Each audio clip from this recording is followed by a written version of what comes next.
Malalim na ang gabi nang lumabas ng kwarto si Elaine. Kakagising lang niya mula sa maghapong pagtulog dahil sa hangover. Masakit-sakit pa nga ng bahagya ang ulo niya pero mabuti na lang ay may dala siyang cup noodles at isang tableta ng gamot. Nagpunta siya sa dalampasigan para magmuni-muni. Umupo siya sa buhanginan at hinayaan lang ang alon ng dagat na abutin ang kanyang mga paa. Sa lamig ng hangin ay napahiga siya sa lupa. Dinama ni Elaine ang nakaka-relax na ambience ng Boracay. Marami pang tao sa kung saan pero tahimik naman sa kanyang kinilalagyan. Maya-maya lang, napadilat siya nang biglang may marinig siyang boses ng lalaki at ito ay nasa kanyang gilid. Tanong nito, Miss, "Ayos ka lang?" Agad siyang napalingon at nakita ang lalaki nakatopless at boxer short. May hawak pa itong dalawang beer in can. Bakas din sa mukha ng lalaki na nag-aalala ito sa kanya. Agad na napabangon si Elaine sabay sagot ng, Yeah, I'm okay." "And why?" Akala ko lang kasi may nangyari sa'yo eh. Natanaw kasi kita." "Thank you for checking me. Pero huwag ka mag-alala. I'm okay." Nakangiti namang sabi ni Elaine. Inakala ni Elaine na aalis na agad ng lalaki pero lumapit pa ito sa kanya. Inabot pa nga yung isang beer in can. Nahiya naman ang dalagang hindi tanggapin kaya ang ginawa niya ay kinuha na lang ito agad. Sabay sabing, "Thank you." Sorry kung naistorbo kita or naiistorbo kita ha. Alam ko naman na awkward pero pwede bang dito rin ako?" May hiya sa tanong ng lalaki. Tipid na sagot naman ang dalaga, "Oh, sure." Hindi naman bago kay Elaine ang mga ganitong senaryo. Kapag nasa Boracay siya ay madalas talagang may mga lumalapit sa kanyang lalaki. Kung sino-sinong stranger lang na magyayaya ng date o kung ano. And mas worst, niyayaya siyang makipag one night stand. Sino ba naman kasi ang hindi mahuhumaling kay Elaine? Napakaganda ng hubog ng katawan at required kasi iyon sa trabaho niya bilang modelo ng isang magazine. Maputi at talagang napakakinis niya. Ito ang dahilan kung bakit maraming kalalakihan ang nagpapantasya sa kanya, bagay na kinasanayan na lang ng dalaga. "Ang bait mo naman. Payag kang samahan kita." Mahinang sabi ng lalaki na halatang nahihiya sa ganda ni Elaine. Ngumiti lamang ang dalaga at, "Pasensya na kung naistorbo ko yung me time mo. Nauupi kasi ako dun sa mga kasama ko eh." At inunat na ng binata ang binti sa buhanginan. "Nauupi? Bakit naman?" Tanong ni Elaine at sa madilim na tanawin ng dagat pa rin nakatingin. "Pinabantay lang kasi ako ng tita ko sa anak ng rich kid dito. Kailangan niya kasi ng alalay. Yung may bauutusan kapag may bibilin sila o kung basta trip lang nila. Kaya yun, di naman din ako pwede makihalubilo sa kanila eh."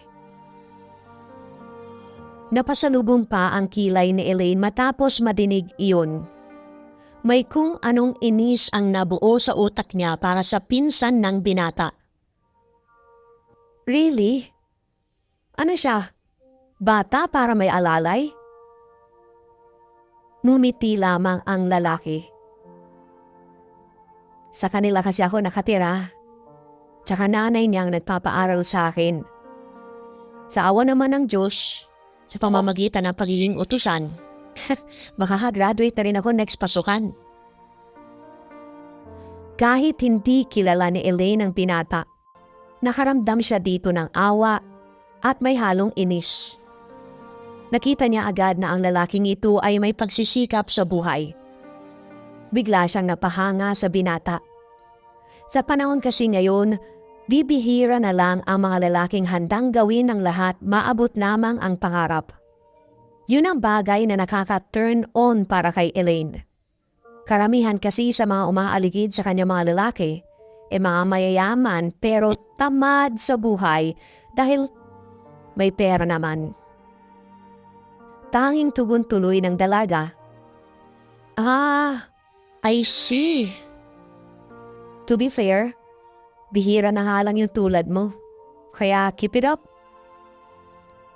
Ikaw, bakit mag-isa ka lang? Tsaka nasaan yung mga kasama mo? Pang-uusisa ng lalaki. Umiling si Elaine. At sandaling binigyan ng ngiti ang binata. I'm alone. Gusto ko mag-isa. Napansin ni Elaine na parang nag-iba ang reaksyon ng mukha ng lalaki. Kung kaya't, okay. Sorry, alis na ako Thank you nga pala sa time. Ayokong magsama ng mga kaibigan kapag nagpupunta ako rito. Ganun ba? Tanging tubo ng binata. Okay lang na nandito ka. Actually, interesado nga ako sa mga sasabihin mo Ngumisi si Elaine at tumingin ulit sa dagat. Siya nga pala. Ako pala si Prince. Ikaw, I'm Elaine.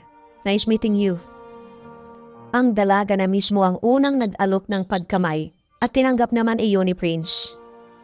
Nakaramdam na kaunting hiya ang binata dahil sa ganda at lambot ng kamay ni Elaine. Breadwinner ka ba? Tanong ng dalaga. Nagpaliwanag agad ng binata at, Oo, high school pa na mga kapatid ko. Ako naman tamang trabaho lang sa kapatid ng tatay kong yayamanin. Same here. Oh, breadwinner ka rin? Balik ni Prince. Oo, pero trabaho ko naman, modeling. Pagsabing iyon na Elaine ay naubo-ubo pa sa iniinom na alak si Prince. Oh! Model ka? Tila ba hindi makapaniwala na tanong ng binata. Yes. Why? Sabi mo na mababaw ko pero ngayon na kasi ako may nakausap na model Natatawang sabi pa ni Prince. Natuwa naman si Elaine dahil palagay niya parang ang inosente masyado ng kaisipan ni Prince. Kumbaga, masyado itong masaya sa mga maliliit na bagay. Seryosong sabi tuloy niya, Prince, be thankful. Kasi hindi ako masyado nakikipag-usap sa mga hindi ko talaga kakilala. Thank you. Sagot ng binata. OMG, niliteral talaga niya. Bulong ni Elaine na tila natatawa pa. Nang maubos na ang iniinom ay nagpaalam na rin si Prince. Baka kasi hanapin na ito ng pinsan niyang si Rigel. Maayos na nagpaalam ang binata at nagpasalamat. Habang naglalakad nga papalayo si Prince, ay tinanaw pa nga ito ni Elaine. Napapailing na lang ang dalaga. Hindi niya kasi maintindihan ang sarili. Pero may kung anong bagay kay Prince na sadyang nakakuha ng atensyon ng dalaga.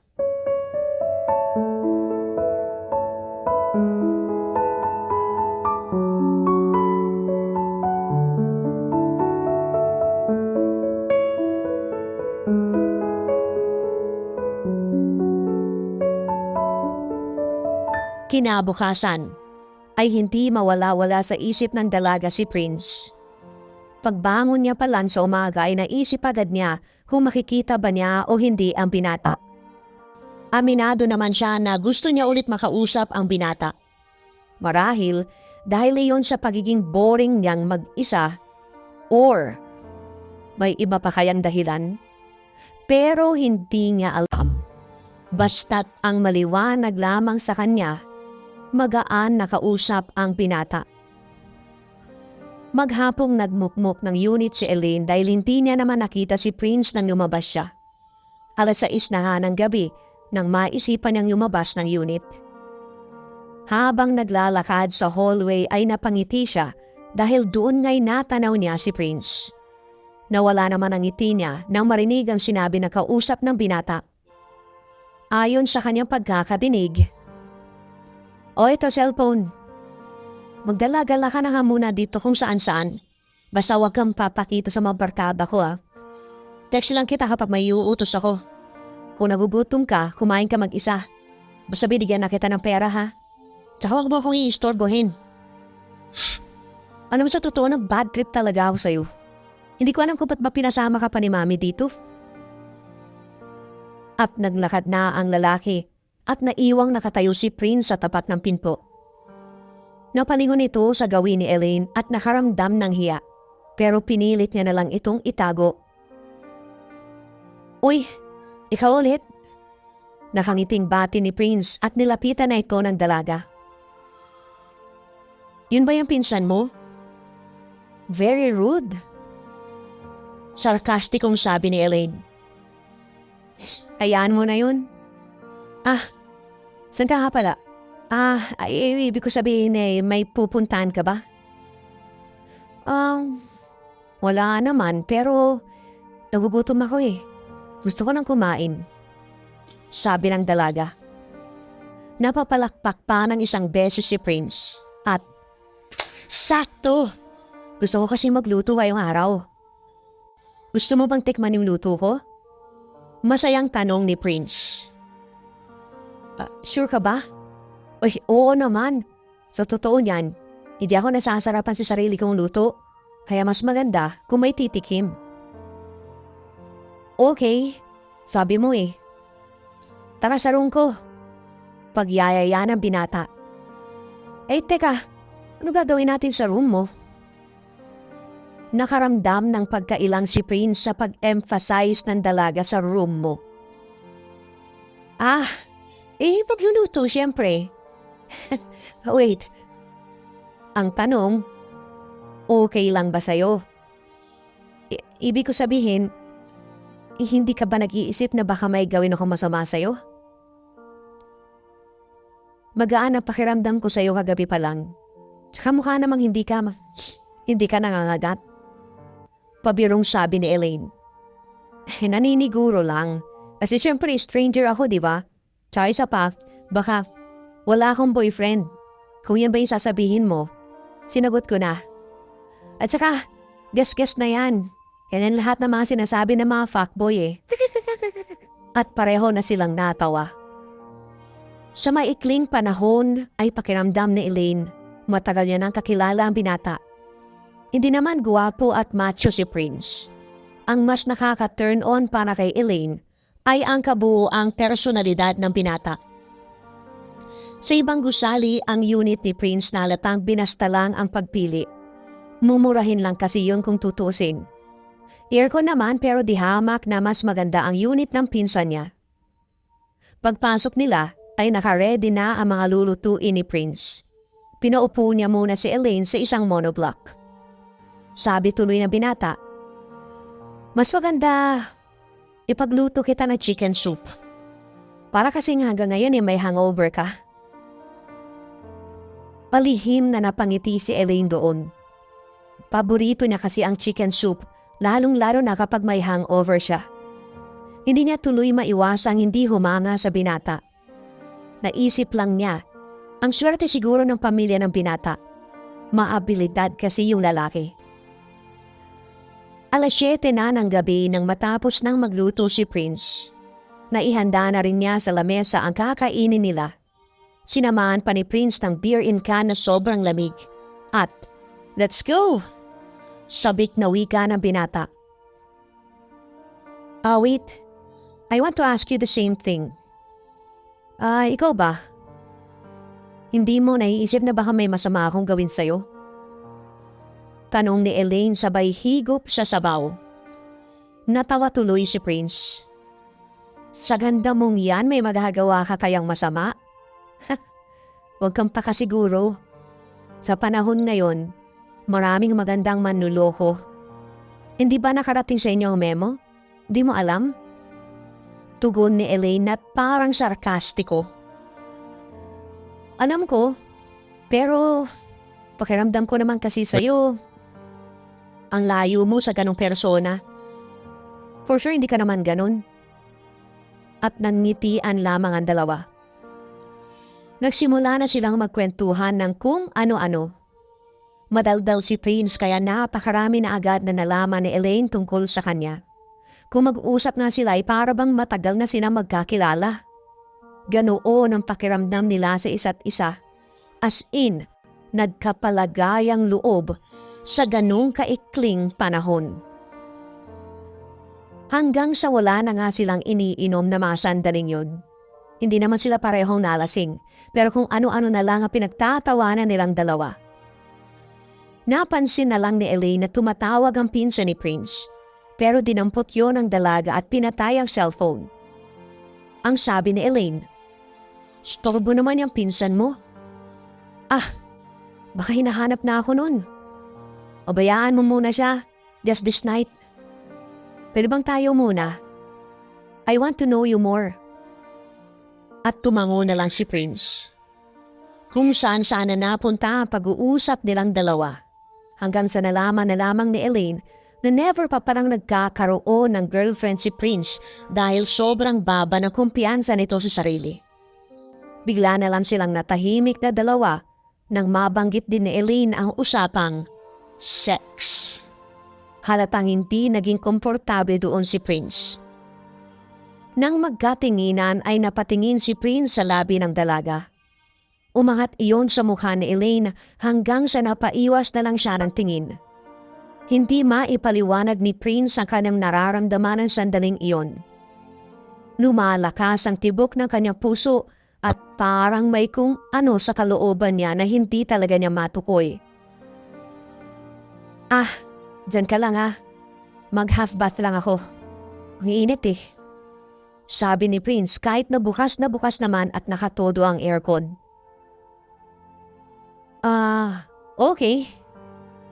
Pagtatakang tugon naman ni Elaine.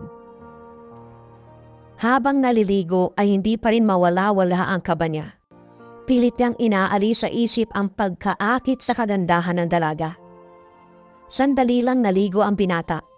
At paglabas niya ng banyo, nakapagsuot na rin siya ng damit ng abutan niya si Elaine na ngayon ay nakahiga na sa kama. Nakatingin lang siya sa kisame. Inaantok ka na ba? Tanong ni Prince. I want to do something dirty tonight. Lumingon sa kanya si Elaine nang may mapungay na mga mata. Maya-maya lang ay biglang bumangon si Elaine at hinila siya sa kama. Naiilang tuloy ang lalaki at sabi, Hoy, anyari sa'yo? At nginitian lang siya ng dalaga at, Are you familiar with one night stand? At lalong lumakas ang tibok ng puso ni Prince sa sinabing iyon ni Elaine. Nanginginig tuloy yung kamay niya. Let's do this. Teka lang, Elaine. Teka. Malito. Wala namang tayo. Bakit natin to gagawin? Exactly. Walang tayo. Gagawin lang natin to for fun. I just want to make some fun with you. Huwag ka mag-alala. Tuturuan kita. Nakangiti pa rin sabi ni Elaine. Hindi makapaniwala si Prince na ang isang napakagandang modelo ay nasa kama niya ngayon at nagyayayapang magpunta sa langit. Tatwira naman ni Prince. Pero ayokong manamantala. Baka isipin mo masama ako. Sa kalooban naman ni Elaine ay mas lalo siyang natuwa sa binata. Napaka-inosente talaga ng kaisipan ni Prince. Bagay na mas nakakuha ng atensyon nito. Bumahon si Elaine at lumapit kay Prince. Marahan niyang hinawakan ang pisngi ng binata at, I don't know. Pero isang araw pa lang, parang gusto na kita. Ano bang meron sa'yo, Prince? Seryosong sabi ni Elaine. Ay nako, huwag kang ganyan, Elaine. Lasing ka lang. Nakainom, leave me. Gusto na kita. Elaine, wala pa tayong isang buwan magkakilala. Pero posibleng gusto mo na ako. I know. Gusto mo rin ako. Hindi ako manhid, Prince. Hindi na tuloy nakapagsalita pa si Prince sa sinabing iyon ni Elaine. At dahil aminin man niya o hindi, totoong gusto niya yung dalaga. Hindi lang dahil sa maganda at may hubog ang katawan nito, kundi dahil sa tuwing kasama niya ito, napakagaan at napakasaya rin ang puso niya. Hindi niya alam ang eksaktong paliwanag pero ganun na ganun yung nararamdaman niya. Namalaya na lamang ni Prince na unti-unti nang nagdidikit ang mga mukha nila. Hinawakan na ni Elaine ang pisngi niya at madiing idinikit sa labi. Sa mga unang halik ay hindi makapalag ang lalaki at sa totoo lang, hindi talaga siya marunong. Kaya nagpaubaya siya. Pero nang mapahiga na silang dalawa sa kama, dito na sinubukang gumanti ni Prince. Pareho pa nga silang natatawa kasi halatang walang alam sa ganong bagay ang binata. Ang sabi tuloy ni Elaine, isipin mo na lang na boring tayo kaya natin ito ginagawa, okay? At tumango na lang si Prince. Dahan-dahang nagsialisan ang mga suot nila sa katawan, mula sa pang-itaas, pang-ibaba at pang-loob. Bumungad na ang isa sa pinaka-iniingatan ng babae at halos magwala na ang puso ni Prince sa sobrang lakas ng tibok. Nanginginig pa nga siya at hindi talaga alam ang gagawin. Ano nang gagawin ko? Nauutal niyang tanong. Iti pumasok ka sa mundo ko. Nakangiting sabi ni Elaine at may pakagat-kagat pa sa labi. Sinunod ng binata ang request ng dalaga. Nagtuloy-tuloy ang pagpapaligaya nila sa isa't isa. Kung saan-saan na nakarating ang dila ng binata at bagay na mas nagpapabaliw kay Elaine. Binalot ng awit na walang nota ang buong kwarto at nagkiskisa ng mga balat ng dalawa at nagkapalitan pa ng mga laway. Sa huli ay minabuti ni Elaine na siya ang magmaneho ng buong eksena at nasa kanya ang kapangyarihan dahil siya ang nasa ibabaw. Bawat paggalaw ng bewang ay siyang pagsilip ni Prince sa kaharian ng langit. Habang nahangabayo ay siyang hawak ng binata ang dalawang bundok ng paraiso. Labis-labis na nagustuhan ni Elaine ang ginagawa ni Prince at hindi na makapag-isip ng maayos ang dalaga dahil sa sobrang ligayang nararamdaman. Sa pagbilis ng bawat paggalaw ay siyang paglakas ng kanta nilang dalawa at mabilis nilang pinaglayo ang mga sarili ng maramdamang paparating na ang katas ng prinsipe.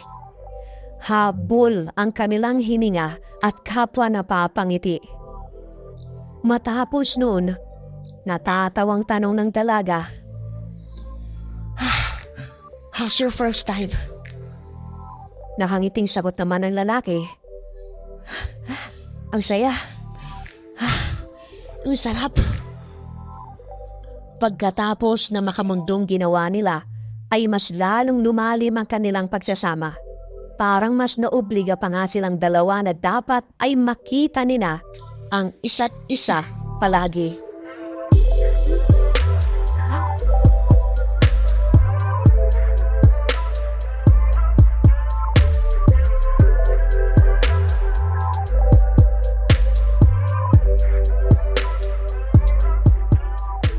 Tatlong araw na ang nakalipas mula nun. Sa 3 araw na iyon ay nasundan ang pagpapalitan nila ng init. Sa 3 araw ay mas naging mapusok, mas naging marahas, at kuminsan ay ginagawa nila iyon sa gilid na nga ng puno na bahagyang madilim lang. Nagawa na rin nila ito sa dagat. Pero kahit na ganoon ay nagkasundo silang dalawa na hanggang doon lang yun. Kumbaga, bawal ang mag-expect ng higit pa doon. Kaya tuloy ang naging dating ng setup nila ay FUBU o fuck body lamang. Pero hindi ganoon ang nararamdaman ni Prince. Una pa lang ay alam niya sa sarili niyang may pagtingin siya sa babae at ang problema niya lang ay nauna na ang kasunduan nilang dalawa. Isang araw na lang ang natitira sa pag-stay ni Prince sa Boracay. Kinabukasan ay uuwi na siya. Gusto niya sanang hingin ang numero ni Elaine pero hindi pwede. Kasama kasi iyon sa kanilang kasunduan. Sa oras na mag-iba na sila ng landas, kailangan na rin nilang kalimutan ang isa't isa. Ang isipin na ang lahat ng nangyari ay para lamang sa panandaliang kasiyahan. Nagpunta na lang si Prince sa unit ng dalaga dahil ipapaalam niya na sana ang nalalapit niyang pag-alis. Kaso pagdating niya roon ay wala ng tao. Agad siyang nagpunta sa reception. Pinagtanong niya roon at nalaman niya na umalis na pala si Elaine. Sinabi ng receptionist na naroroon na nagkaroon daw yata ng emergency. Nakaramdam tuloy ng lungkot si Prince. Isang malaking sayang na hindi niya inabutan ang dalaga. Pero mas nag-alala at napaisip siya sa nalaman niyang emergency. Samantala, nang makalapag si Elaine sa Maynila ay agad na siyang dumiretso sa ospital. Itinakbo kasi sa ospital ang kanyang paboritong lola. Nakahinga naman siya ng maluwag nang malamang stable na rin ang lagay ng lola niya at naabutan niya rin doon ng kapatid at nanay niya.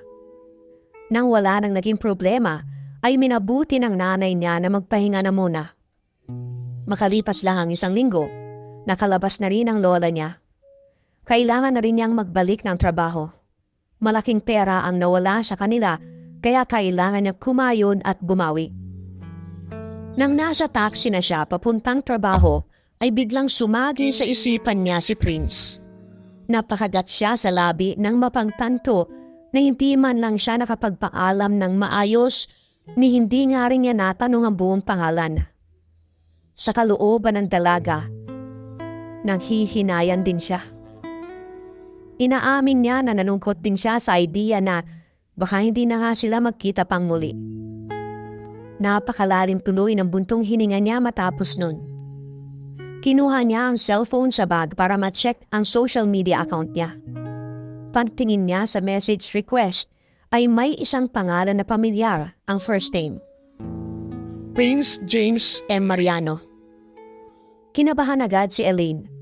Pagpindot niya sa profile, nakakumpirma niya na iyon nga yung lalaking nakilala niya sa Bora.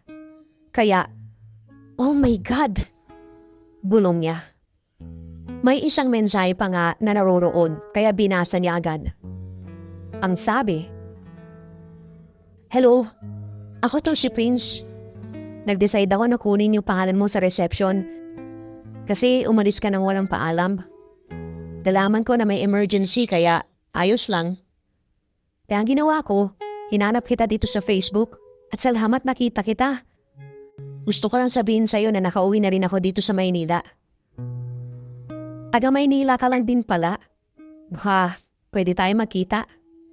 Nga pala, yung kasunduan natin sa Boracay, tapos na yun. Gusto kong kilalanin ka pa sa maayos na paraan. Sa madaling sabi, gusto ko sanang manligaw. Siya nga pala, nandito ako sa tapat ng workplace mo. Hinihintay kita." Nanlalaki ang mga mata ni Elaine nang mabasa ang mensahe na iyon at hindi nga niya akalain na masusundan siya ng pinata. Magkahalong kaba at tuwa ang naramdaman niya. Kaba kasi hindi niya alam kung papaano niya haharapin ang lalaki sa lahat na nangyari sa kanila sa Boracay. And at the same time, tuwa dahil aminin man niya o hindi, gusto rin naman talaga niya si Prince. Pagbaba ni Elaine ng taxi, ay agad niyang hinanap si Prince sa tapat ng building. Ang lakas niya ng tibok ng puso niya at parang nasasabik siya na ewan. Hanggang sa may nadinig siyang tinig mula sa likuran at ang sabi, "Sa wakas, natagpuan na kita." Pagharap niya ay bumungad si Prince. Maayos ang forma nito at mukhang pinaghandaan talaga ang kanilang muling pagkikita. "Baliw ka! Ano ginagawa mo rito? Gusto kitang makita. May kasunduan tayo, remember? At parang patingin-tingin pa nga sa paligid si Elaine. Sirain na natin yun. Yung kasunduan na yun, hanggang dun lang sa Boracay. At hindi na effective dito sa Maynila. Kasi, alam mo Elaine, gusto kita. Noong mga araw na nawala ka, nababaliw ako. Hindi mo lang asos. Baka nababaliw ka lang kasi nakatikim ka ng perlas. At natawa si Prince. Kung iniisip mong katawan lang yung habol ko sa'yo, try mo ako. Papatunayan ko sa'yo na talagang sincere ako. Sincere ako sa'yo. At napatitig si Elaine sa binata. Natalo ako Kasi nahulog ako sa'yo. Pero kung hindi tayo pareho ng nararamdaman, ayos lang naman sa akin. Kaya ko namang paghirapan yung feelings mo Basta payagan mo na ako manligaw, please. Please. At napabuntong hininga si Elaine sabay sabing, to be honest, I like you. Pero di ba masyadong mabilis? Kaya nga dadaanin natin sa tamang proseso, di ba? Kung di mo ako magustuhan, edi busted. Ganun lang yun. Wow, ha? Mukhang may kumpiyansa ka na sa mga ganyang bagay. Natatawang sabi ni Elaine. Kanino ko ba natutunan yun kundi sa'yo, di ba? At hinihimas pa ni Prince ang ulo niya. Namula naman si Elaine dahil meron siyang naalala sa ganun. Paano mo nga pala nalaman ang workplace ko? Stalker ka? Nakalagay sa Facebook profile mo, no? Madali naman sigurong mahanap. Tsaka marunong naman ako gumamit ng Google Map, no? Pambihirang patiso. Tanging sabi ni Elaine habang pailing-iling. Sige na, pumasok ka na.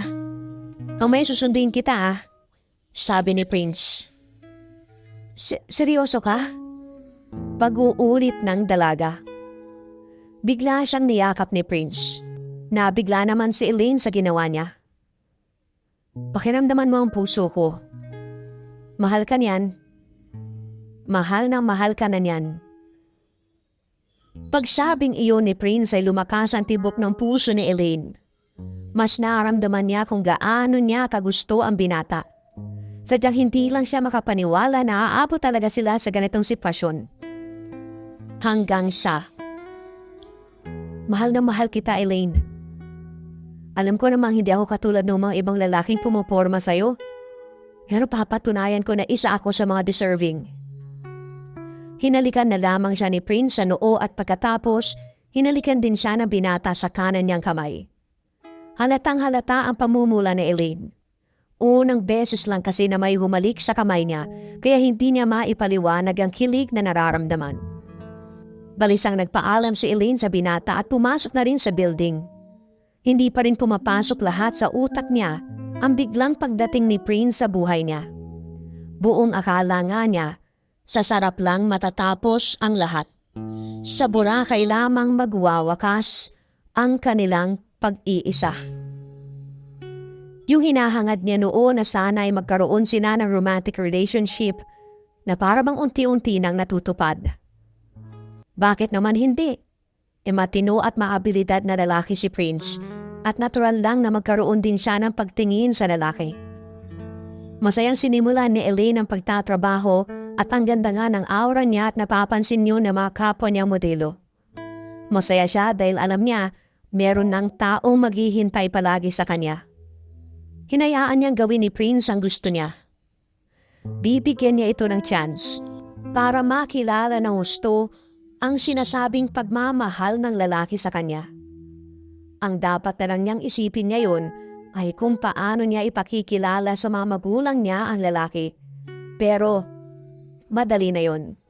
Ang mahalaga kasi ngayon, yung taong gusto niya ay handa rin siyang mahalin. Hanggang sa, Elaine, bumul ka ba? Tawag ka na ni Ma'am. At kinalabit siya ng kasama niya nang mapansing para siyang tangang nakatila at nakangiti. Ay, sorry, papunta na. Natatawa na lang siya sa sarili matapos sulyapan ang private message ni Prince na, I love you. Alalim na ang gabi.